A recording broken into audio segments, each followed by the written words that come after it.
Una vez más estamos en este ciclo de programas que tiene la carrera de turismo y el Instituto de Investigación, Consultoría y Servicios Turísticos, que se llama ¿A dónde vamos?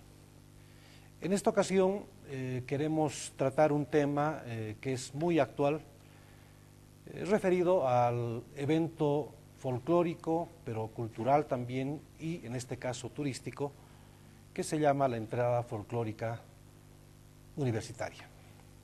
Para tratar este tema hemos invitado y tenemos el placer de contar con la presencia de tres personalidades que nos van a seguramente ilustrar en varios aspectos acerca de este evento que ya ha logrado una consolidación muy importante.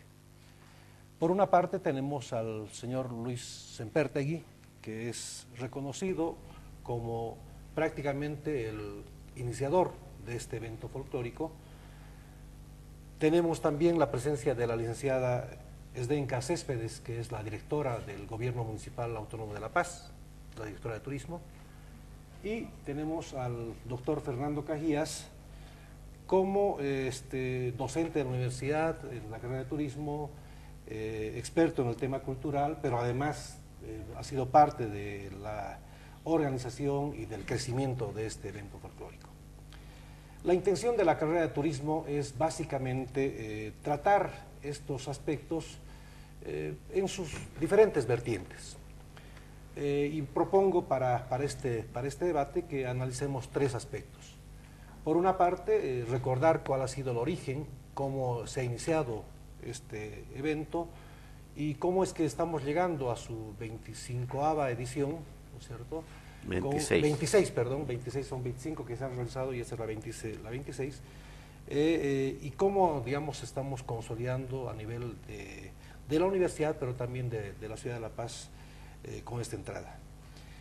Después veremos también cómo la universidad ha ido aportando a esta recuperación de las danzas folclóricas y ver que hay algunas de ellas que inclusive solamente se bailan en este evento y no en otros, como en Oruro, o en Cochabamba o en Gran Poder, pero darle después un último toque acerca de cómo podemos reflexionar juntos y para la comunidad universitaria acerca de la proyección que tiene, en concordancia con el título del programa ¿A dónde vamos?, cuál es la proyección que tiene esta manifestación folclórica de la universidad como producto turístico, para ver cómo realmente podemos aprovechar, pero en el buen sentido de la palabra, para que sea parte de la oferta turística. Este es básicamente el sentido del programa, y para tocar el primer aspecto le invitaría al señor Sempertegui justamente para que nos pueda ilustrar sobre los antecedentes, la historia de la entrada universitaria. Bien, muchísimas gracias, contentísimo de compartir una mesa con semejantes personalidades. Y para entrar en este ritmo folclórico, haremos el rito, estallaremos, ¿no?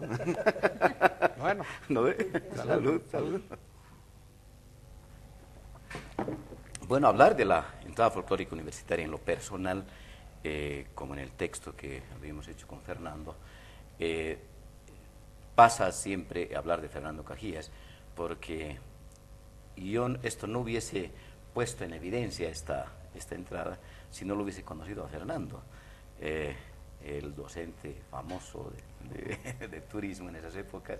Estoy hablando del año 85 más o menos, en la época en que tomamos una amistad muy profunda con Fernando. Y bueno, pues él en su calidad de docente, yo todavía estudiante, estudiaba administración de empresas en esa época, pues.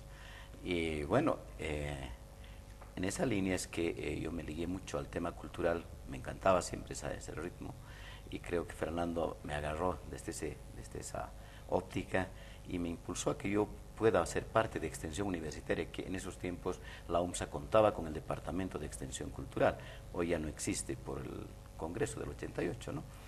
Y bueno, ahí yo presenté podría llamar un perfilcito de 2 hojas escritas a máquina, todavía un papel amarillo que lo tengo todavía de recuerdo, al Consejo Universitario a través de Ricardo Paz Vallevién, que era el director de Extensión Universitaria. Eso ocurre en noviembre más o menos del año 87. y esto entró a Consejo Universitario, hemos ganado por un voto, porque Ricardo Paz entraba al Consejo en esos momentos, ganamos por un voto para que se realice la entrada. Sin embargo, habían voces discordantes ahí, ¿no? Decían algunos, como uno de los decanos decía, la universidad se viene a estudiar y no a bailar. Entonces, esa corriente también existía en esos momentos. Y si nos ganaba ese docente, por ahí no estábamos cumpliendo estos 25 años hoy. Y así llegamos al 88, y el año 88 yo me lancé hacia las instituciones como la alcaldía, la policía, en fin, a buscar algunos contactos para que me puedan cooperar en esto. Obviamente no hubo repercusión, pues era la primera vez que la universidad estaba haciendo esto. Lo propio al interior, agarré mi lata de engrudo y mis afiches a pegar en los predios universitarios. Sin embargo, tampoco hubo repercusión, porque bueno, era como que todos lo tomaban como algo raro. Era la primera vez que además se hacía esto en el sistema universitario nacional. Entonces recurrí a terceros, que eran ya fraternidades ya consolidadas. Los caporales centralistas, por ejemplo, en la persona de José Luis Etienne, a quien lo conocen como el Pimienta, el gran caporal por los siglos de los siglos. A él lo ubiqué. Después Antahuara La Paz, otros chicos que entraban casi cerca con la llamerada en el Gran Poder, ¿te acuerdas, Fernando? Claro. Ahí nos hicimos amigos, se lo agarré también a él, si ellos que ya eran fraternidades consolidadas podían ser parte de esta primera entrada. Y bueno, pues les conseguimos, decían, sí, necesitamos, pero algo para la banda, ayúdanos. Y recuerdo que hemos conseguido 200 bolivianos, tengo ahorita recibos donde dicen 200 bolivianos para la banda, ¿no? Para asegurar que participen, pues. Entraron ahí los caporales centralistas, estos Antahuara La Paz, la llamerada San Andrés, que lideriza hasta ahora Fernando Cajías. A eso se sumó la tarqueada de agronomía, recuerdo, y la carrera de turismo presentó 3 danzas. Sí, fue vital, ¿no? Claro, vital. Ese camioncito. El camión con las diferentes, con trajes típicos de los distintos del país. El profesor Bustillos, recuerdo, Freddy Bustillos, trabajó mucho en esto. Me acuerdo que hizo una diablada incluso de unos cuantos chicos ahí con tenis, los diablos, o sea, todavía no estaba muy bien. Pero, como yo decía siempre, había que dar los primeros pasos. Y el primer paso se dio este 5 de marzo del 88. En ese momento tenía el nombre de entrada del carnaval universitario. ¿Por qué? Porque la idea era que sea el domingo de tentación originalmente la entrada. Yo había hablado con la gente de la alcaldía para que hagamos el domingo de tentación, pero no hubo repercusión ahí, no me dieron bola, ¿no? Entonces dije sería bueno hacerlo entonces después, que una vez que recuperen, pero un mes después del carnaval oficial, digamos, ¿no? Entonces eso hice tomando como parámetro el carnaval, que era el 5 de febrero en ese año, el año 88, al 5 de marzo. Se tomó como parámetro ese año.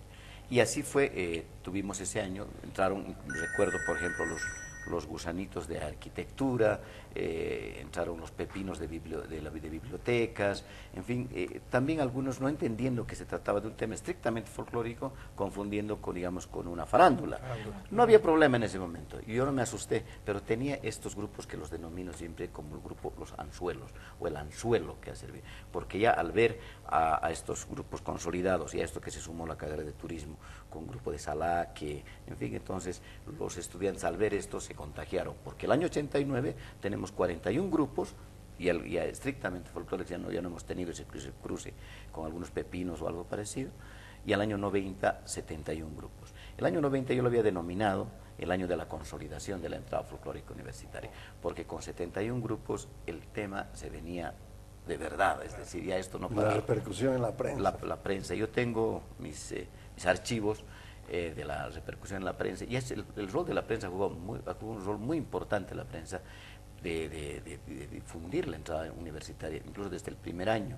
A esto viene también un aspecto que es bueno comentarlo, es que quien nos apoyó en ese momento fue la embotelladora Sajic, que es la que embotella Singán y San Pedro.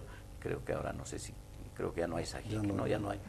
Entonces me fui a buscarlos y bueno, ¿cómo iría? Que los ñatos me aceptaron y me han dado afiches, me dieron unas publicaciones en el periódico Chuquiago Marca, que salía al mediodía, creo, en esa época como parte de Última Hora, un suplemento, claro, ¿no? Que más páginas. Más páginas me ha dado.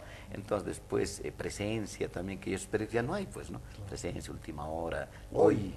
Tengo recortes de hoy. Entonces todos estos medios han ayudado muchísimo. La Radio Fides, que me dio mucha cobertura. Entonces eso ha hecho también para que la entrada en muy poco tiempo se consolide. Es decir, en 3 años teníamos ya una entrada consolidada, el año 90. 91-92 se institucionaliza, ya dándole, digamos, un matiz estrictamente institucional y además dándole una fecha que tenga relación, en este caso, con la autonomía.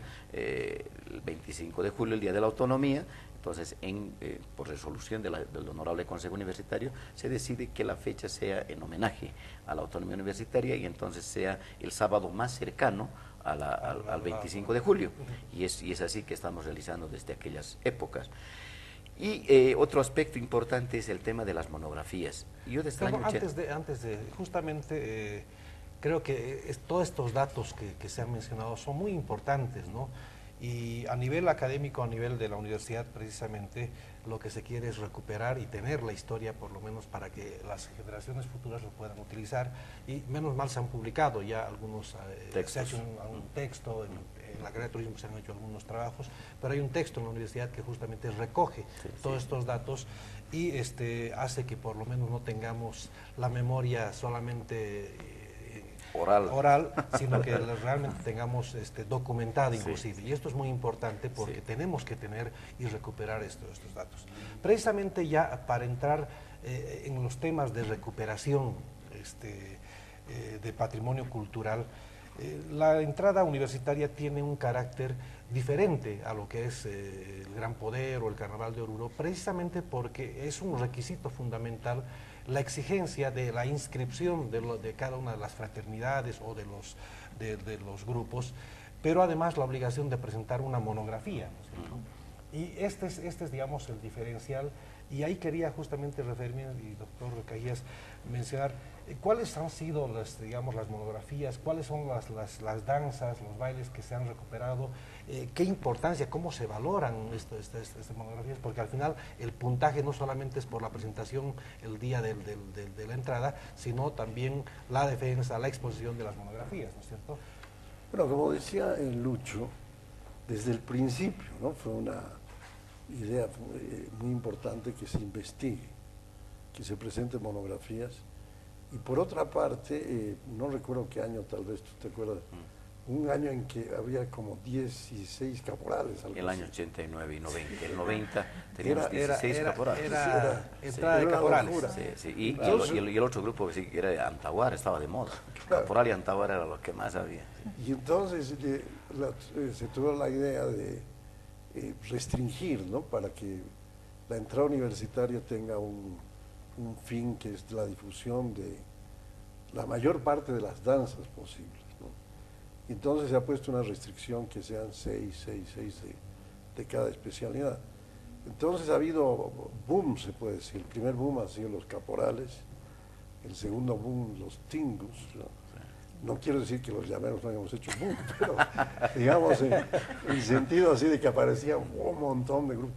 Además no solamente fraternidades, sino llegó un momento, por ejemplo, que los Wistus o los puros y naturales tenían hasta 500 o 600 fraternos.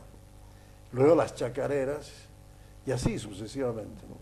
Entonces, es cierto que en la entrada hay danzas que no se presentan en muchas partes, pero también, como alguna vez declaró Lucho con toda firmeza, es que gracias a la entrada, danzas del campo se han vuelto danzas de discoteca, de matrimonios.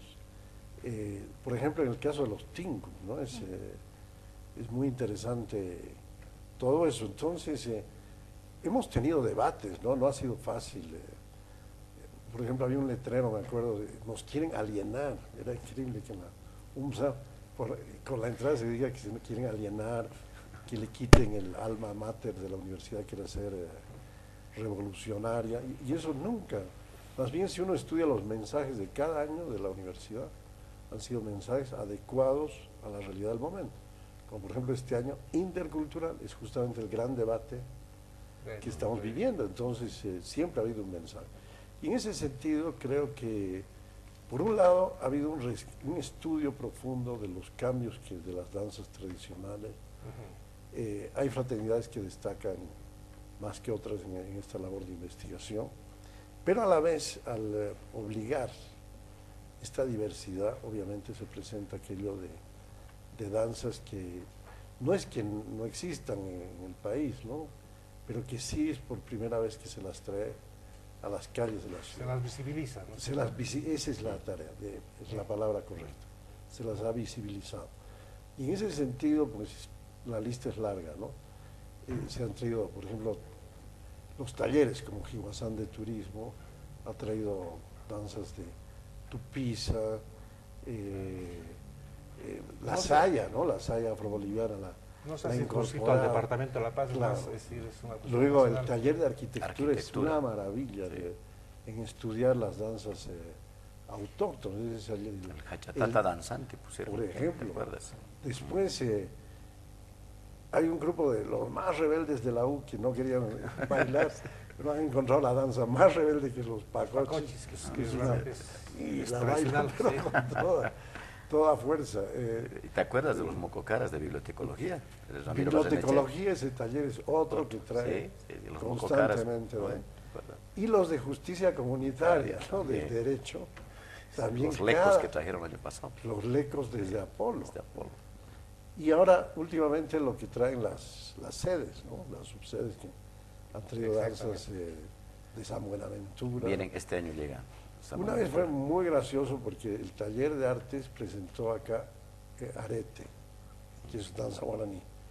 Entonces ese año los de Santa Cruz pidieron que La Paz vaya.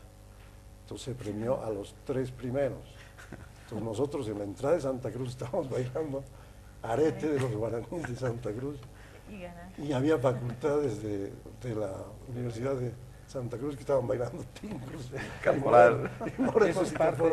Entonces era parte de... Eso es interculturalidad. Eso es interculturalidad. Y precisamente una de las características que se le atribuye al turismo es esa, ¿no es cierto? Es decir, dentro de los aspectos positivos justamente es la difusión, el difundir justamente los valores culturales de una región a otra y a otros países también. Pero también se le atribuyen pues aspectos negativos, como decían, aculturación, etcétera, ¿no? Creo que en el caso de la entrada universitaria, más bien el efecto ha sido realmente visibilizar danzas que no estaban conocidas o no se las reconocía a nivel urbano, pero sobre todo incorporar esta música en el común de la gente y sobre todo en la juventud, cosa que ahora es impensable, una fiesta, un matrimonio, etcétera, si es que no se comienza y termina con música folclórica. Un aspecto ahí interesante es esto, que la década del 80 se hablaba mucho de la corriente globalizadora, es decir, que lo de afuera nos iba a uniformar seguramente. Sin embargo, la entrada universitaria y muchas otras actividades culturales, la década del 80 es muy interesante, surgen diferentes actividades culturales, y entre ellas obviamente la entrada universitaria. El año 89, los olvidados, confidencias, música de maestros. La asamblea de pueblos guaraníes, el movimiento afro-boliviano. La década del 80 es una década muy interesante en el surgimiento de actividades culturales. Bueno, pero en el año 89-90, cuando los chicos después de la entrada universitaria querían ir a festejar todavía a una discoteca, a algún lugar, tenían que llevar en su casetito, en un cassette, todavía no había el CD, ¿no? Cassette, la música, menos un flash, ¿no? Cassette, y rogarle al DJ, que ponga por favor esta llamera, esta cuyabadita, que no sé qué, ya a regañadientes te ponía un rato. Pero eso, como digo también en algunos textos, es que la entrada universitaria ha entrado con paso de moreno, con paso de diablo, con paso de tinco, para prender las luces de la identidad en estos lugares, en estos ambientes que son exclusivos, digamos, de la juventud. Y eso hace que la década del 90, la discoteca cambie de fisonomía. Cambia de fisonomía en el sentido de que uno ahora, cuando va a una discoteca, si nos dejan entrar...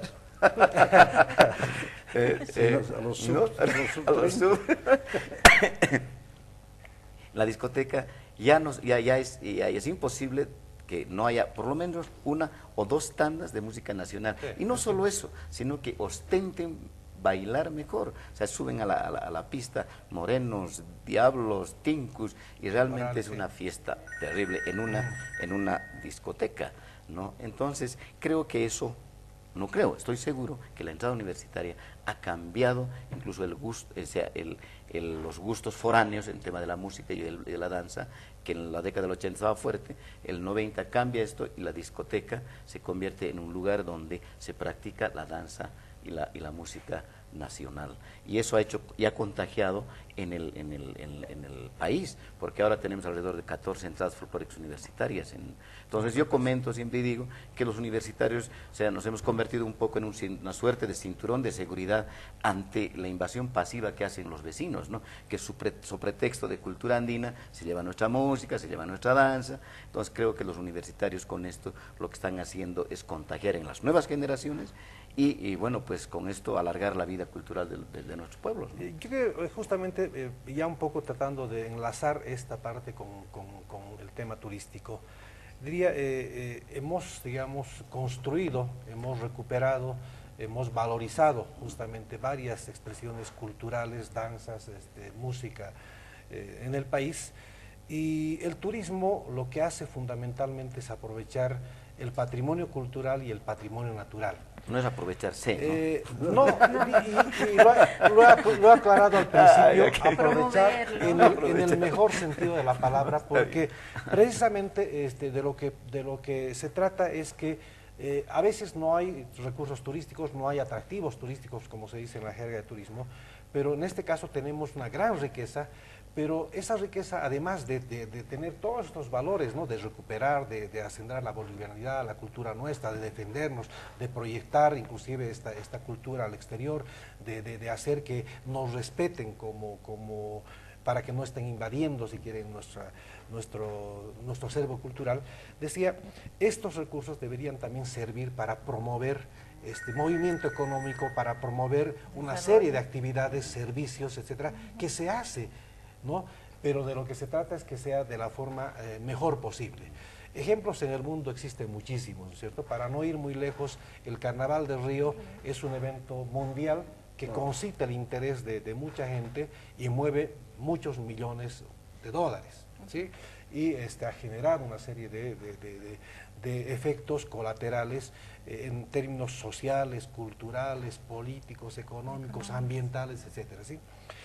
Precisamente nosotros creo que con el Carnaval de Oruro hemos logrado algo también y en los últimos años estamos promoviendo el carnaval y las autoridades de gobierno le están dando mayor realce justamente a la promoción en función de que esto también repercute en la economía. Y está claro que Oruro, en el Carnaval de Oruro, realmente tiene un gran movimiento y hay mucha gente que vive de esto. Pero paradójicamente tenemos en La Paz este evento cultural muy importante y tal vez hemos consolidado desde el punto de vista cultural, etcétera, pero desde el punto de vista de manejo turístico, y otra vez reitero, cuando digo aprovechamiento y manejo, lo hago de la manera más respetuosa y más cauta para ver este tema. Entonces, en el siguiente bloque sería importantísimo tocar el tema ya turístico y le voy a pedir justamente a Zdenka como responsable, como directora de turismo del Gobierno Autónomo Municipal de La Paz, que tratemos de ver este aspecto en el siguiente bloque. Bien, haremos una pausa entonces.